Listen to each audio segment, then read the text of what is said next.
Welcome to Mac and Bleu, the cutting-edge podcast for the nation's builders, merging the realms of construction with exciting advancements in technology. Join us on a thrilling journey where we delve into the dynamic world of blockchain, AI, the metaverse, virtual and augmented reality, and their transformative impact on the industry. Our engaging discussions span a wide spectrum, covering not only construction, economic development, supply chain, and market segments, but also exploring the vibrant tapestry of diversity within the construction landscape. We shed light on the intersection of local politics and its profound influence on the construction sector, while championing the remarkable contributions of women and minorities in construction. For all things Mac and Bleu, head to www.macandbleu.com, and don't forget to subscribe on YouTube. I'm your host, JJ Levinsky. Now let's get into it. Hi everyone, welcome back to another episode of Mac and Bleu. I'm your host, JJ Levinsky, CEO and co-founder of Blue Wave. As many of you may or may not know, we switched from building Arizona to building the future on Mac and Bleu a while back. And basically it was in the context and the ethos of we wanted to get into more exponential entrepreneurship, looking at emerging markets, all those kind of things.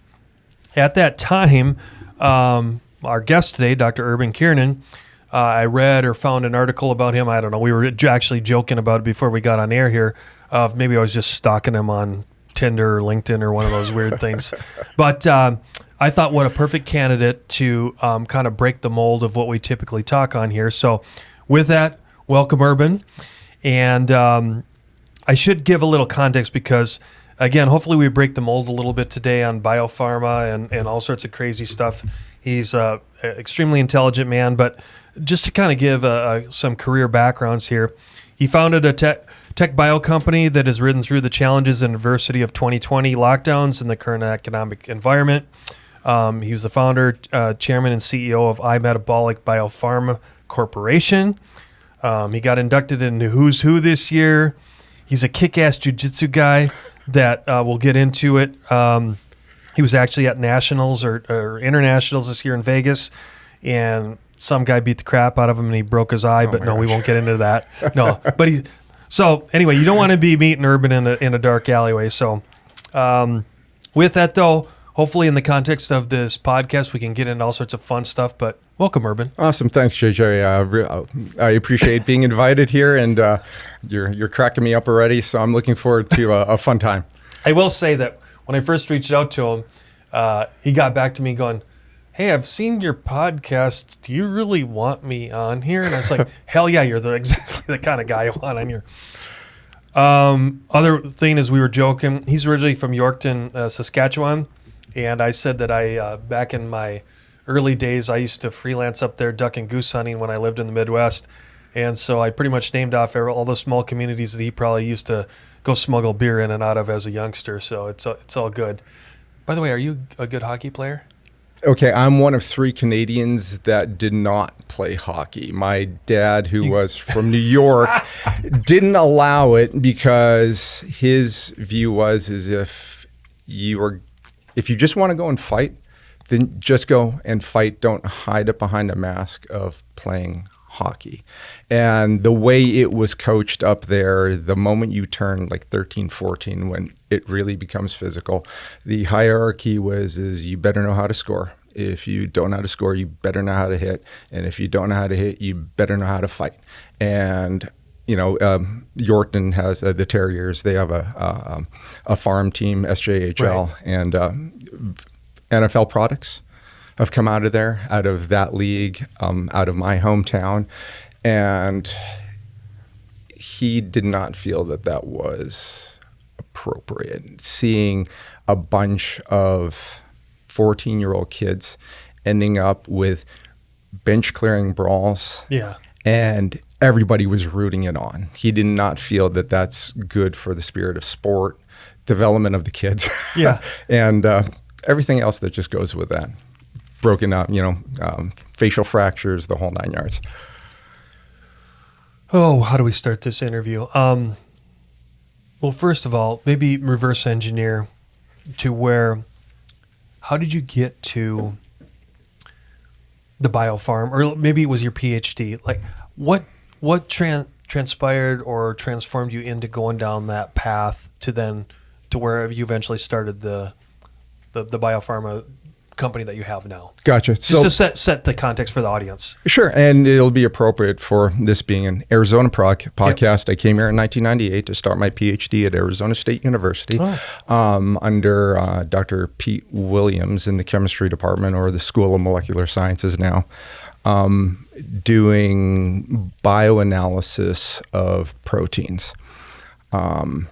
And just by happenstance, because of my relationship with my advisor, I was able to bump into some people who were doing some stuff here in town locally, and got introduced to their laboratory at Intrinsic Bioprobes Incorporated, or IBI, and that led me into the first phase of my career. So I started working at IBI while I was in graduate school, and we were developing new technologies for the analysis of human blood and urinary proteins for the purpose of diagnostics.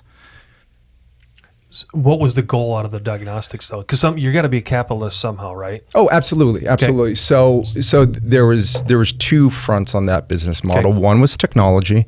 The other was the generation of new data. And everybody, all of your listeners have gone to like LabCorp, Sonora Quest, gotten your blood drawn, and you get all of these numbers.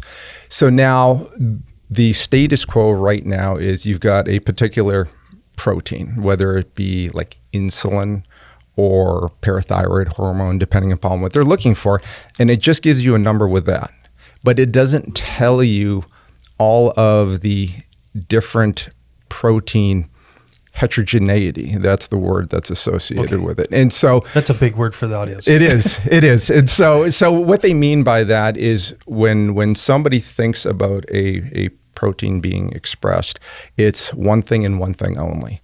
But there are so many things as a part of either a point mutation, so it will actually encode for a different version of that protein, or there might be two of them depending upon what you got from your mom and your dad. Oh. Or there's other things called, and this is another big word, post-translational modifications. And those are changes that occur to proteins over time as they're floating around in your bloodstream. Those two different aspects aren't captured by today's analysis, but we could see with our technology. And so it was the ability to generate this new set of data, and then is there biological information available in this new information that can either detect a disease earlier, better diagnose a disease, or influence a course of treatment in order to better attack the problem. And so that was my first introduction to all of that. While I was at Intrinsic Bioprobes, I received about $4 million in funding from the NIH as the PI through the National Institutes of Diabetes, Digestive, and Kidney Disorders. That's one of them. That's a huge mouthful. I can't imagine how many acronyms you know. That's my life. Actually, that's you gonna write a book? No, the Acronyms of Life by Urban. No, it's in the world that I came from. The development of acronyms honestly just became so stupid. Every time I would go to a conference, somebody would come up. It's because we were doing mass spectrometry, so the short form for that is MS. And so people were coming up with different acronyms to do. One of them was SPRMS, or sperms. Another one, it was dreams. And so we just started to have fun with it. Sean, do you have sperms? Oh, that was the best mic drop ever. Sperm streams. I love it. So yeah, we actually started playing around with it. There was one technology that was called iCat. So, in jest, we made something that we were briefly calling U-Dog. So it was, that was actually this is quite relevant. That was my first exposure to the marketing and business of science. Everybody thinks that science is this, it's pure, it's for the good of man. You're so this actually came up one time sitting at the in my first marriage at the Thanksgiving table, my ex brother-in-law was just like, that's like so amazing, blah, blah, blah. And I was just like looking at him. And then I was like, you have no clue. Do you? I live in a world that is so self-serving, backstabbing, ego-driven. It made me already very early in my career just want to vomit. Really? Oh yeah, I've seen people steal ideas from NIH panels, which is huge and proprietary. I've seen publications of excellent work just getting shit-canned because the editor that's reviewing that, it conflicts with their work, and they didn't want it out there. Yeah, I actually got in an argument with an editor because he pulled his comments out and his communication was no longer going through the journal system and was coming from his email. And it's because you don't want this tracked, you dick. So I had to actually bring the senior editor into the whole thing. And the next time I saw that guy at a conference, I had to exercise my Zen and not pick him up and stick him headfirst into a garbage can. Were you a jiu-jitsu god at that time? Okay. Not a god. I do have a second-degree black belt in judo too. So that would have become very, very practical at that point in time. So all you Canadian children up there, if you don't go into hockey, follow Urban's path. Become a martial arts expert. It's fun. It's fun. But okay, so here we are. Go back. So you're in your early career. I want to bring context to the audience because one of the first things I keep hearing is you have to set a tone here. We're in the early 2000s now? Yes. The extrapolation of data was still at its infancy, right? Right. It was at the conclusion of the Human Genome Project, and there was all of this, well, what do we do with all of this data? What is even all of this data? Okay, so now take us on another path. Okay, again, some arbitrary time frame from 2002 to whatever. How does that transformation of data in the biopharm type or biochemistry type stuff, when does it start making changes, and what does it look like through a guy like you and in your industry? So from that type of transformation, it is still ongoing. So here's the thing is you make these discoveries, whether it be in a small business or an academic laboratory. Now, academic laboratories, and I'm going to get shit on for saying this, but the goals of academic labs is very different than a small business. Absolutely. A small business is to develop a product to solve a problem. The goal of an academic lab is to get the professor tenure. Exactly. Okay. And as a part of that, they have to perpetuate a problem into perpetuity, because if they ever solved it, their funding line would be gone. Right. You just it's the fireman syndrome. Yeah. Create the fire so you have a relevance to put it out. Absolutely. Yeah. And that offends a lot of people in my world when I turn around and say that, but it's the God's honest truth. And if you go and you look at something like the NIH and all of the hundreds of billions of dollars that are in that budget for small business, only 1% is set aside for small business. And I've actually been in conferences before where people have advocated that more money needs to go to small business, because as a part of this conference, they hadn't seen anything that was relevant to solving a problem from any of the academic presentations, and only from small business. They have no incentive to. Agreed. Yeah. Agreed. But those individuals who are in those positions are very, very powerful. So you have this quandary in which there's data that's generated in an environment which, in all honesty, will wind up going nowhere. Mm-hmm. And then you've got small business that's trying to go and develop products, but in order for nothing in life occurs in a vacuum. And if I developed a product, if I don't tie it to something else that creates a need, it's of zero value. And so now when you're talking about therapeutics, now you're playing in a very different space, because you got two sides to that. You've got the the people who are in discovery and development, the innovators, and then you've got the commercial side of things. Okay. And this is where the differentiate, people really need to understand the difference between the two, because drug companies are a 4-letter word in this society. And the moment that they hear that, oh, you're with a drug company, they kind of think you're kind of a scumbag. And it's just like, no, that's not the case. Big pharma are the companies whose business models are predicated upon revenue. They have to sell products. Now, when you sell a product, you have to create a storyline. You have to go and create the bad guy, and the only solution in town is what we're selling. And we're going to charge the highest premium on it in order to solve this problem. Us as the innovators, we're just trying to go and solve the problem. So in the case of iMBP, we are developing therapeutics and technologies.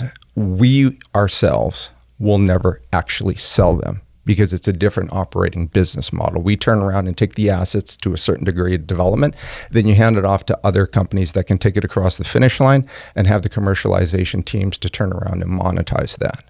So then the proverbial question is Urban, if that's the case, how the hell do you monetize what you do?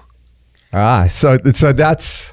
Because it's like, well, now, and by the way, I think you did a great job, because you're right. Everyone's, big pharma's the enemy, you know. Well, here's take the, maybe in Canada it's different. I just had this conversation with someone the other day that was from the UK. And they're like, I can't stand American big pharma because they're able to advertise and manipulate the audience, where in the UK, that's banned. You can't do it, right. You know? And so there was a whole litany and a whole discussion based on that. I don't even know where the hell I was going with this question, but my point is I just wanted you to kind of dive a little deeper for context for the audience again, then why do you do what iMBP does if all the upside's over on this side of the equation? And I'm not talking about getting rich and manipulating people, but to make a better living and monetize more. Why stay on this side of the fence when you can jump over here and partner with someone? Or is that an unfair question? Well, so you use the term partnering. Partnering does become a part of the game plan. Now, the business model of early stage biopharma, biotech, tech bio, depending upon... So what's the proper term? Tech bio in today's day and age? So traditionally, it's been biopharma, biotechnology. Okay. The thing is, though, is the actual, even though those sound really cool, and you can walk into a lab and there's flashing lights and bing, stuff like that. The technology is as old as I am. Okay, really? Which is actually pretty freaking old. Well, you look good for being that old. But Thank that's you. Fine. Thank you. I appreciate it. So here we are in 2023. These technologies, for the most part, have not changed. So now there's been this movement into a subsection of biotechnology in which it's enhanced with new 21st century technologies. Okay, and that's what iMBP is doing. And so they're now terming this tech bio. So even though we are in our value add from a business standpoint is to develop new therapeutics to meet unmet medical need in society, we are doing this better through the use of our own proprietary computational technology. Okay, let's break big statement you just made in those two sentences. Okay. Let's break it down. Just define therapeutics so the audience understands what therapeutics means. Gotcha. Therapeutic is something that you turn around and you put, okay, in this case, I'm going to specify it to either a pharmaceutical or a biopharmaceutical. So something you will either ingest or inject into your body in order to treat a disease. Okay, thank you for defining Gotcha. that. Not a problem. And then there was a second part of your equation, or that statement. Damn it, I already thought you said it, and I was like, I can't remember how you ended that sentence. Technology? Nah, it was something else. But anyway, maybe that's where I wanted to go is, if the technologies are so old, then what has been the transformative change that you're able to do at iMBP? When you say the computational approaches. The computational approaches. Yes. So is it as something as simple as AI? Is it digital twinning? Is it what is that transcendent moment thing? Something that you're calling it, or if it's too proprietary, let the audience know just in generalization what that is. So I'll give you the general high-end overview and some of the things that we are achieving with our technology. And for the record, I hate the term AI. Everything now you see is AI, and it's a marketing term now. I always say machine learning, but what we are doing with iPlatform, got it. Okay, that's our technology, is we are going in and re-engineering our molecules for an added level of either function or specificity that you just cannot achieve using those historical biotechnology techniques. There comes a time when dreams become a reality, when you see your vision materialize into a true work of art. And the only way to get there is to choose a general contractor who shares that same vision and knows how to bring it to life. At Blue Wave, we aren't so big that we've forgotten where we've come from, and we aren't so small that we can't care for your projects regardless of their size. When your vision deserves safety, perfection, timeliness, and expertise in order to become a reality, trust Blue Wave to get it done right the first time.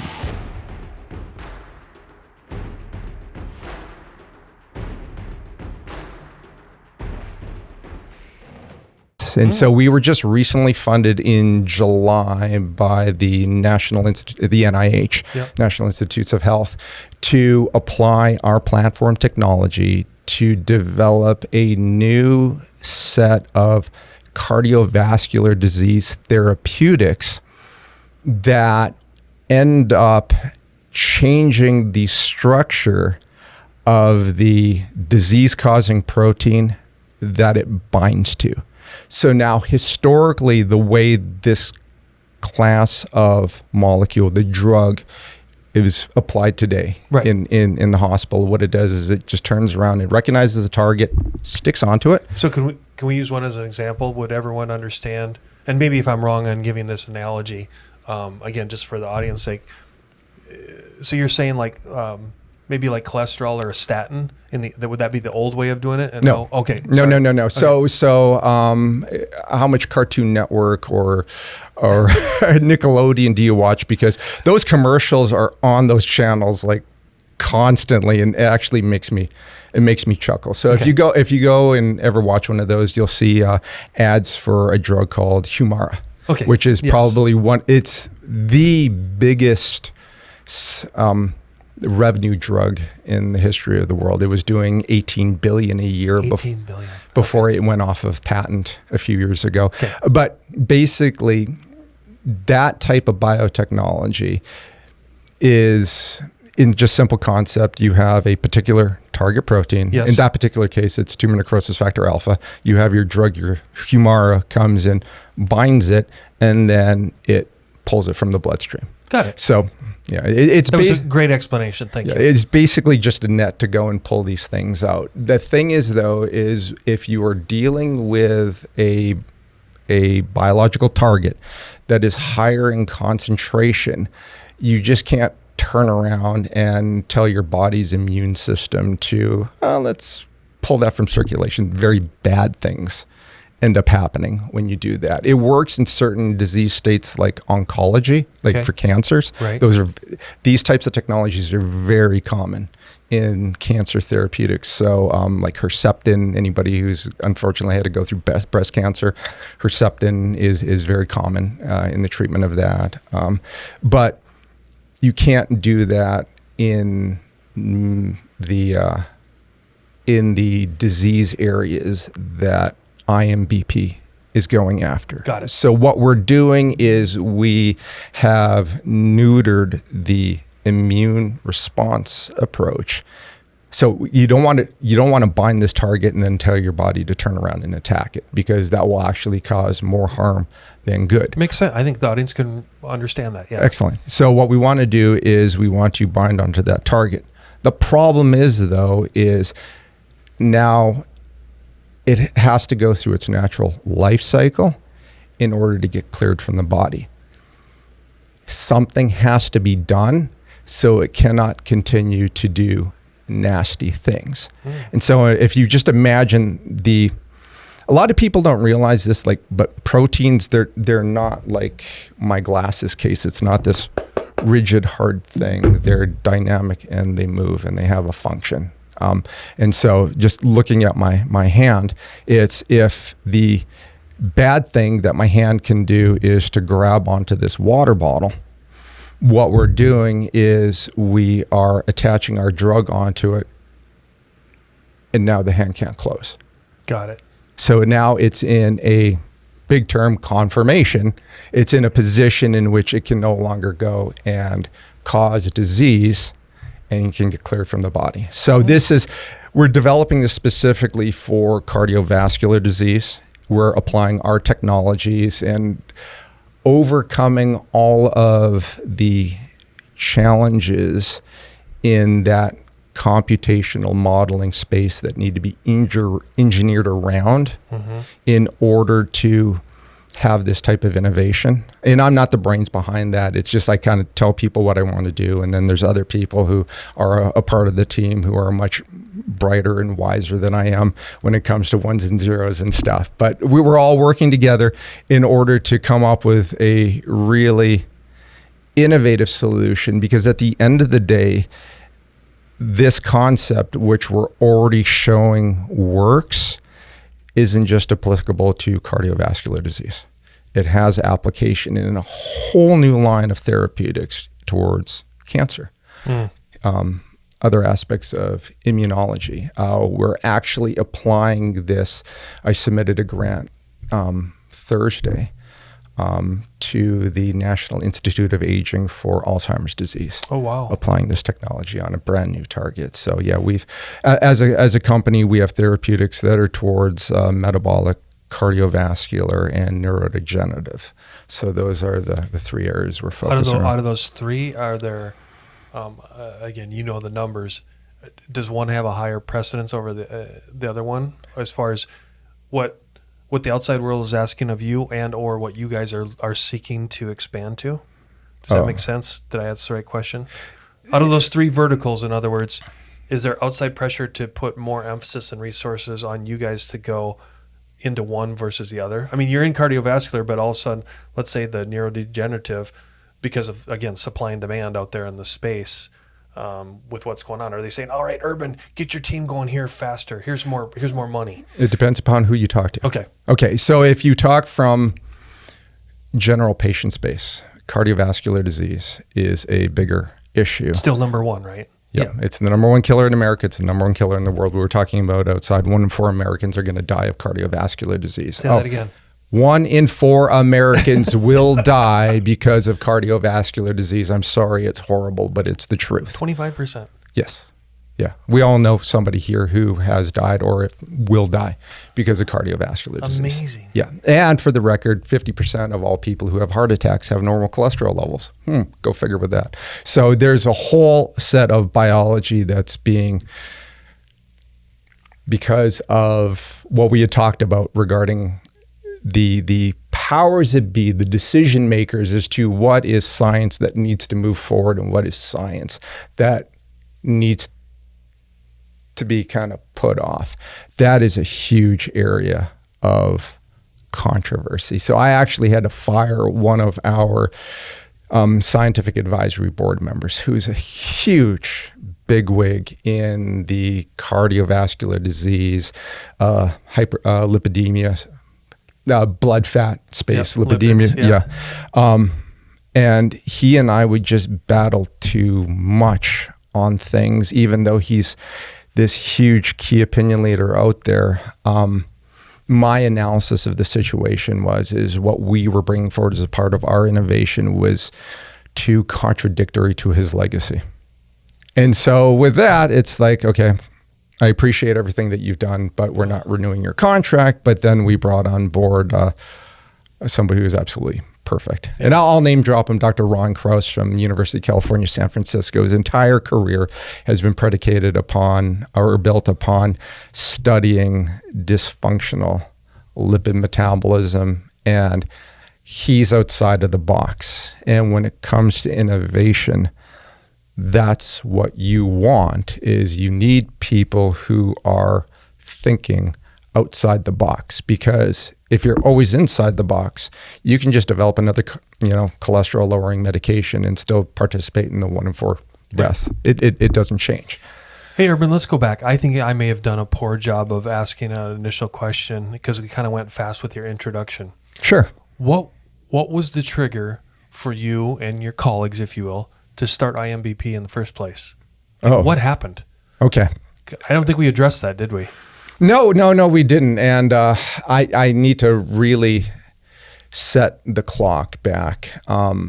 What started all of this? So we've already set the foundation. I was in the diagnostic space. Yes, sir. And so we're developing all of this innovation. And from a career perspective, I was getting published, public speaking, NIH grants. So as a scientist in a small business, very successful, huge.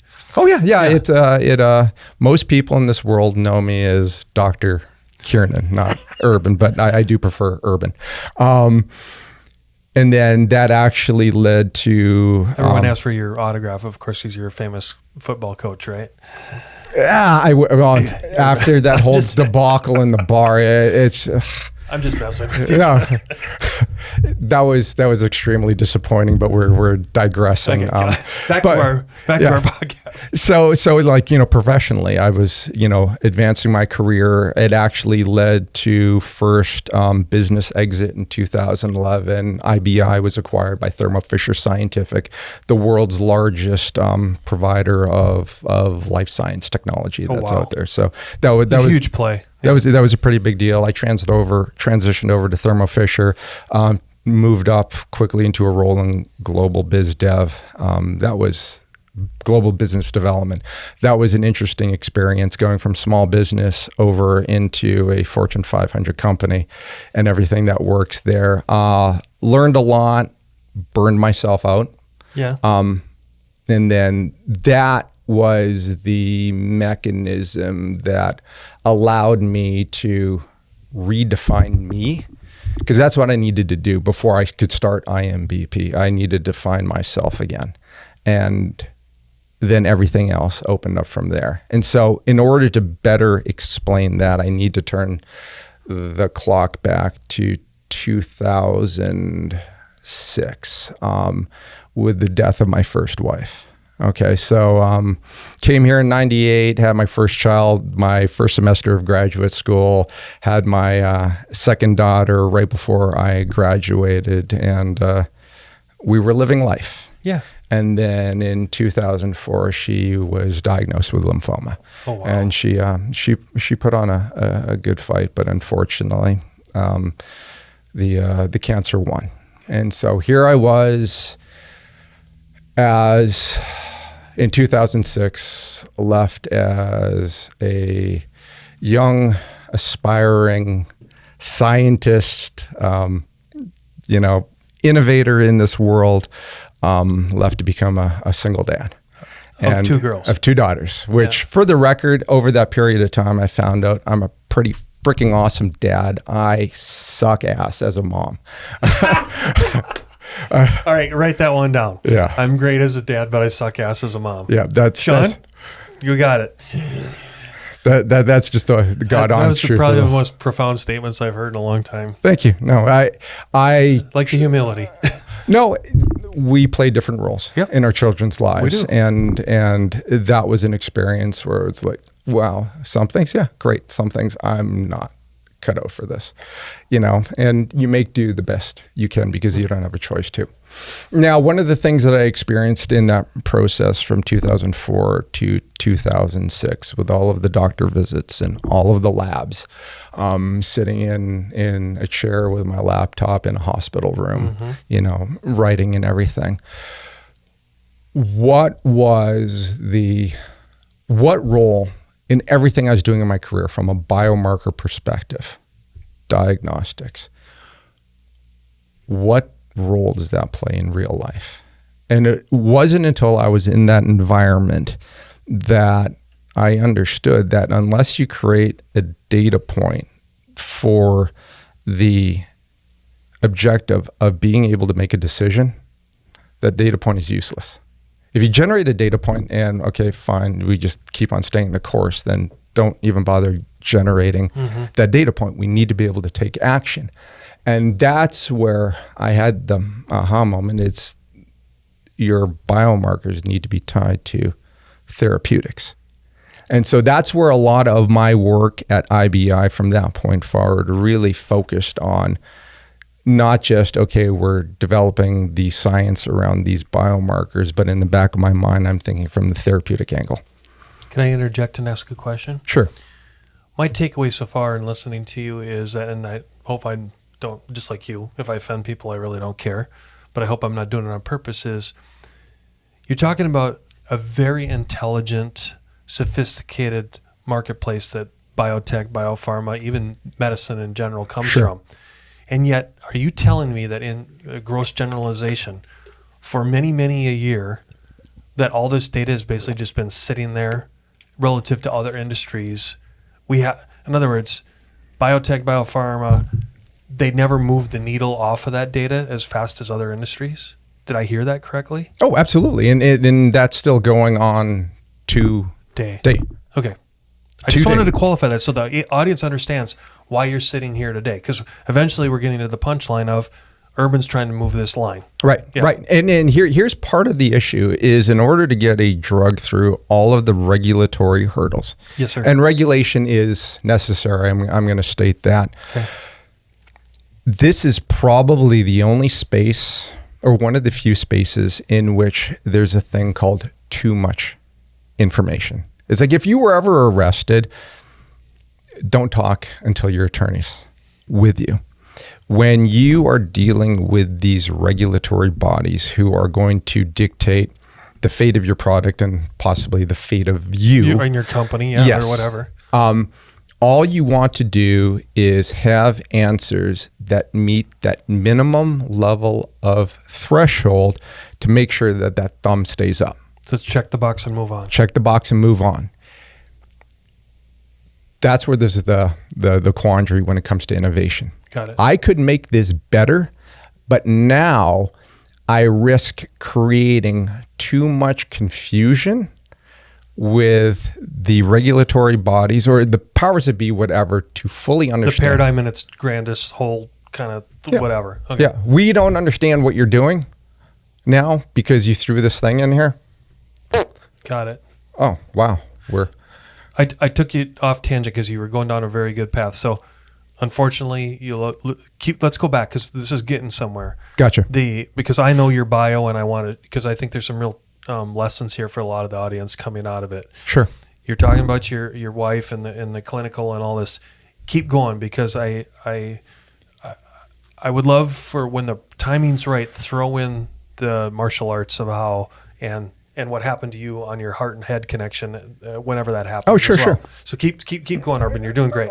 I appreciate it. So with that, just sitting in those environments and just feeling absolutely helpless. And I'm a type A personality. No. And when I don't know, finding your own company, it's just like I'm a beta now.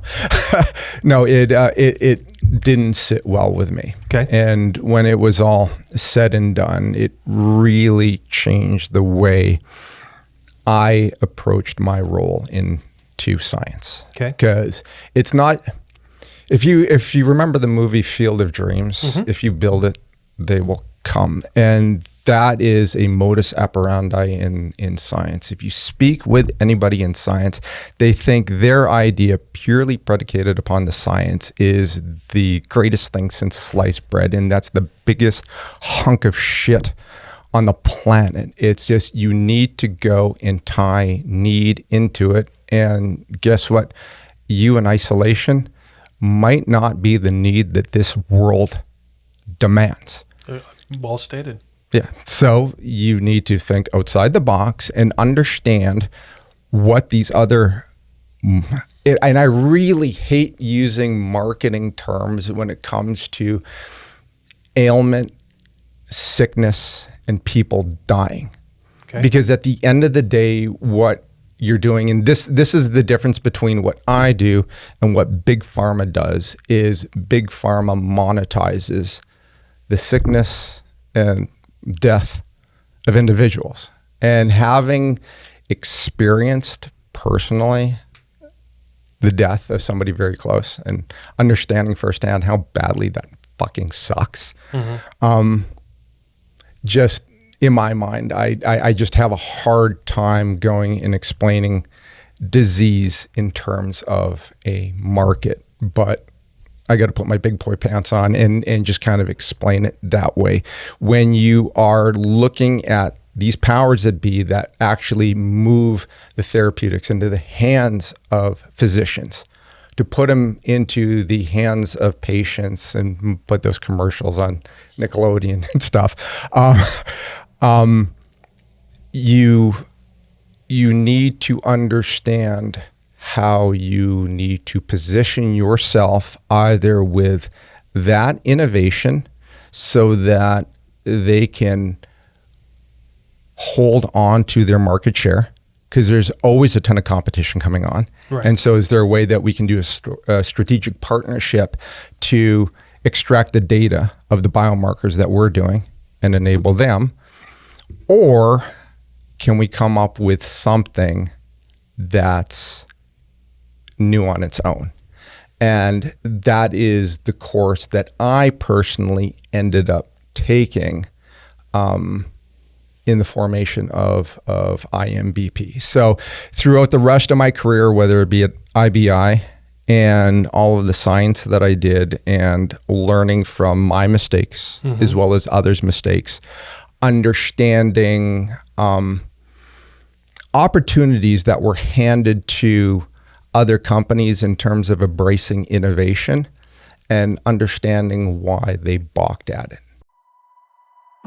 There comes a time when dreams become a reality, when you see your vision materialize into a true work of art. And the only way to get there is to choose a general contractor who shares that same vision and knows how to bring it to life. At Blue Wave, we aren't so big that we've forgotten where we've come from, and we aren't so small that we can't care for your projects regardless of their size. When your vision deserves safety, perfection, timeliness, and expertise in order to become a reality, trust Blue Wave to get it done right the first time.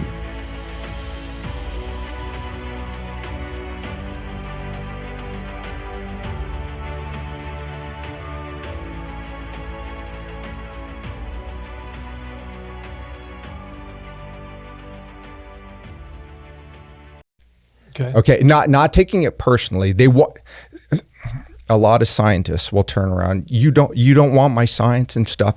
They take it as a personal attack on them, and you see grown men go behind closed doors, slam the door and go and sit behind their desk and cry. And okay, there's a learning situation here. Either there's something that's wrong with the ecosystem that we're trying to get into, or we did a piss poor job of positioning what we're doing of value to fit into that ecosystem. So you need to shut up and you need to listen and understand, why did you pass on this? And that was interesting. There were a lot of lessons that were learned there. And then leap forward into my global biz dev role at Thermo Fisher Scientific and all of the business interactions that I got to participate in the biopharma space around the world, and just shutting the fuck up and listening, having conversations, and so interacted with some really, really great people. But I'm going to hold my firm belief that in that industry, it is filled with some of the smartest dumb people I've ever met before in my entire life. I love it. And I don't fault them for that. It's if you are wanting a career and ride that out to the point of retirement, bringing forward new ideas isn't necessarily in your best interest. Because if you bring something forward and it doesn't work, There's a real easy finger to point, and you're left holding the freaking bag. So if it ain't broke, don't fix it. That is very much a status quo within that industry, because you've got, I don't want to jeopardize my job. And then if we innovate too much, and then we provide this data in which now ultimately the regulator powers it be, it opens up a Pandora's box there, then we've just fucked everything. I think that last little sentence there was probably one of the more profound things you've said, not because it's probably very known where you're sitting from, but as a listener, I'm like, yeah, Urban just defined it. That's why the innovation has been what, call it the box, the glass ceiling, the whatever. It's like, hold it, at billions of dollars, why would anyone want to, thwart this unbelievable world that you guys kind of live in, or gals? Right. Let me switch tangents or switch gears here so that we make sure we capture other ideas from you in the time that we have left. Looking at where you are, being an innovator and trying to do these things with iMBP, how big is your contingency in the Arizona space? And I ask it in this context of, you've seen the growth of Arizona kind of becoming the new California of manufacturing, tech, distribution, a lot of things that have coming. But I don't think, other than when I saw the article about you or whatever got me inspired to kind of spy on you, I haven't seen a lot of the biotech publication, if you will, in the Arizona space. I think the audience would love to know. It's like, hey, Urban, are there more Urbans out there? Are you a standalone in the Arizona market? Are we attracting more talent like you in the disruptor space here for Arizona? So, short answer is no. This is just a very, very bad place to try to go and innovate biopharma biotech. Really? And yes. And so where are the best places then? Right now it's Boston, Cambridge, and San Francisco. Got it. Those are the hubs. Even San Diego, which is having some issues in terms of raising money. Got it. Now, that's the key right there is capital raise. And Arizona.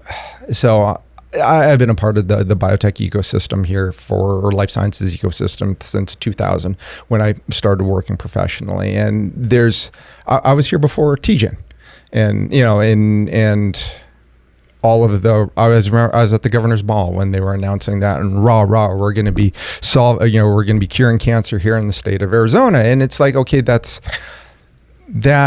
great, but there are so many moving pieces behind it. Again, it's if you build it, they will come. No, you need to have the appropriate infrastructure in place in order to support that. Got it. And for innovation, which comes out of startup companies, and I never answered the question yet regarding why am I doing what I'm doing versus big pharma, and I hope we have time to be able to address that. I'm not quite sure. No, keep going. But here in Arizona, don't get fooled by the smoke and mirrors regarding the amount of money that's being spent in life science space here in Arizona. The majority of it goes into what you started this podcast about. The majority of that is into actual infrastructure, real estate. Right. And as a startup company, that doesn't help me at all. Got it. Arizona has not done anything in order to promote outside money in this space coming into Arizona. It's actually created an environment if you can pack up and leave. I only have limited data points on this, and I might be naive in making this statement, but let me ask you a more succinct question of, let's take like Phoenix Children's Hospital, who seems like they seem like they're very aggressive in their growth and what they're trying to do. Let me take another one with Michael Crow and what ASU is trying to do in what I call an innovative or new approach to medicine. Would either one of those be a catalyst to then, let's say it's 5 years from now, but would either one of those be a catalyst to propagate or get your industry going at a further development here or not? Or is it still always going to be based in Cambridge and San Fran? Unless you can get the big funders starting. So it's still capital. Yeah. We've had only a couple of success stories Okay. here in Arizona. And that's, even though $1 here in Arizona is the same as $10 in San Francisco or Boston, Cambridge, we have done a piss poor job of selling the case as to Arizona being a center of excellence for this. And you can have all of these academic, and I'm going to put PCH in that space. You can have as many of these things as you want, unless there's money to support industry, startup industry, it's never going to happen. Got it. Now, sorry, I took you down that path. Go back to you wanted to ask the initial question of you versus big pharma. And in terms of like, why would you do that? How do you make your money? Because there is no revenue. And this is the fundamental lack of understanding that people have when it comes to the biopharma space is, as a part of innovating a drug, you are going to be pre-revenue until your revenue. And that revenue does not mean that, we're selling something registered, ting, ting, ting, ting, you want to add fries. No. That's not in the business that we are in. But a lot of people really have a hard time wrapping their head around how do you keep the lights on if you aren't selling anything. And this is where the investment comes. It is so vital, because we operate in the red until we don't. Right. But when you don't, it's a game changer. And that's the way this particular industry is played.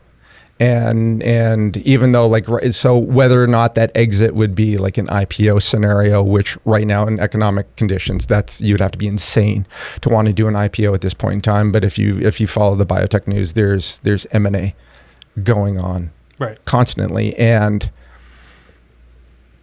oh man, there was a $7 billion deal last week.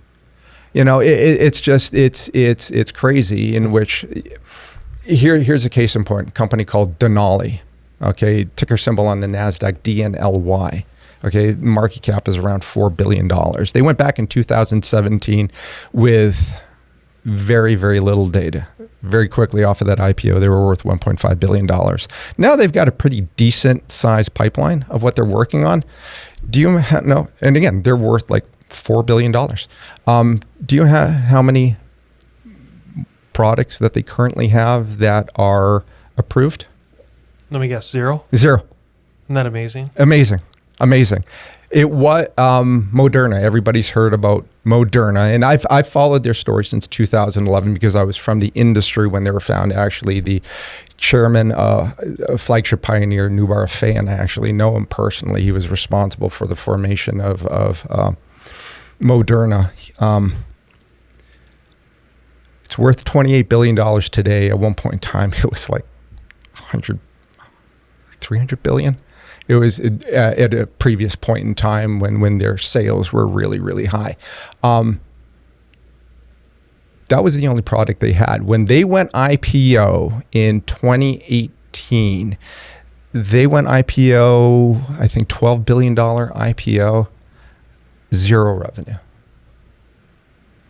It's unbelievable. Because that is the way the game is played. It's all on a future potential. Are you operating in a space in which there's need? So back to your question, cardiovascular disease or neurodegenerative. Well, it depends who you talk to. If you talk to the patients, it's cardiovascular disease. If you talk to the financiers, we want neurodegenerative because they can sell that story. Right. Denali, this story, they're neurodegenerative.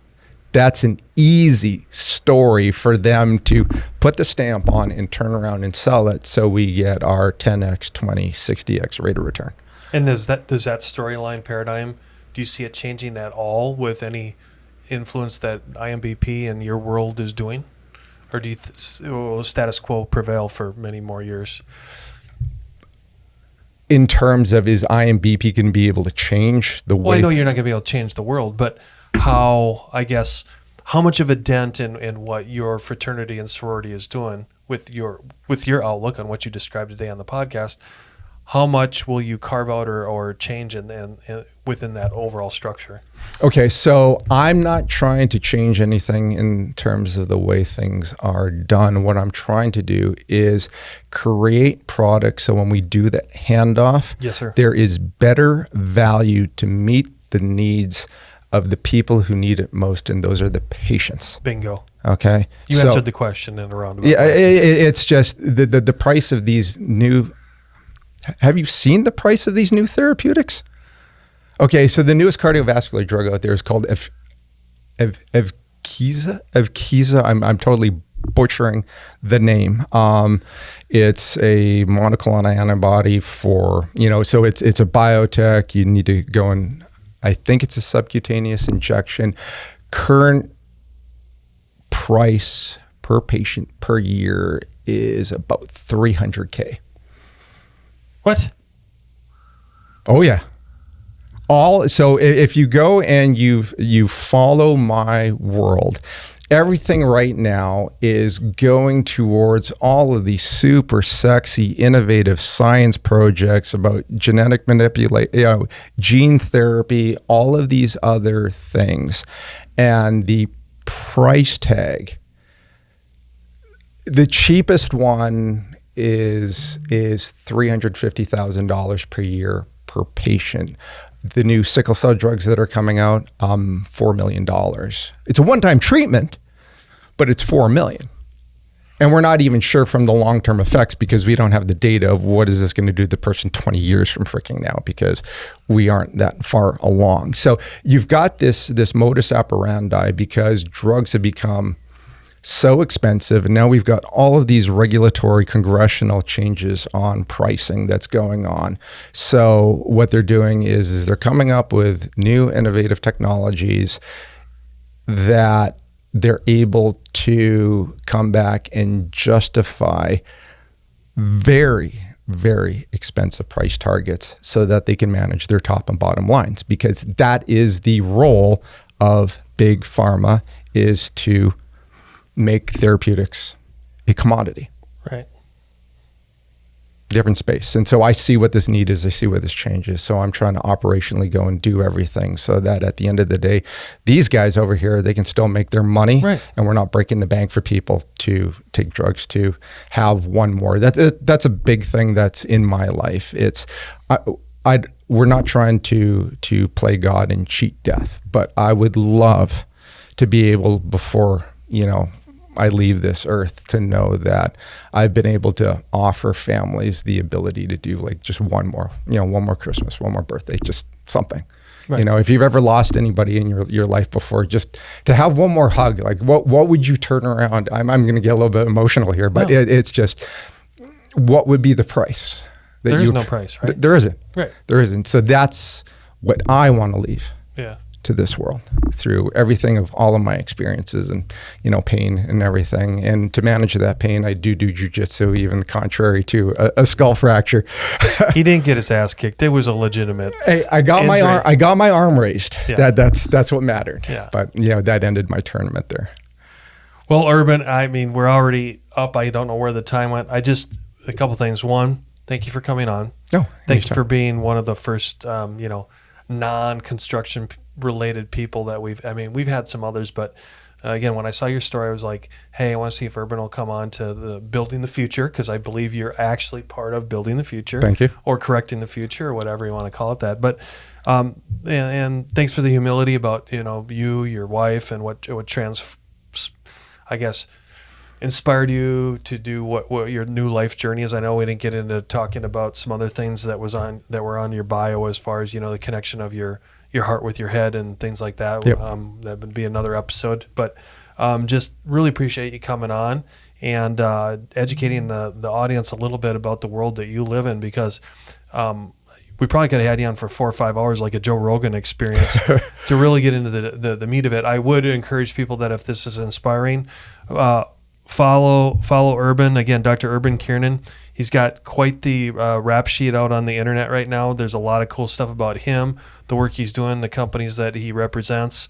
both current and past, that I think would give a pretty good insight into kind of the world that Urban's led and is going to continue to lead in this space. So again, I applaud you for coming on, and thank you. You've been listening to the Mac and Blue Show, brought to you by Blue Wave General Contracting. Be sure to subscribe to the Mac and Blue podcast on your favorite podcast platform. Follow JJ Levinsky on LinkedIn and Instagram. Tune in every Monday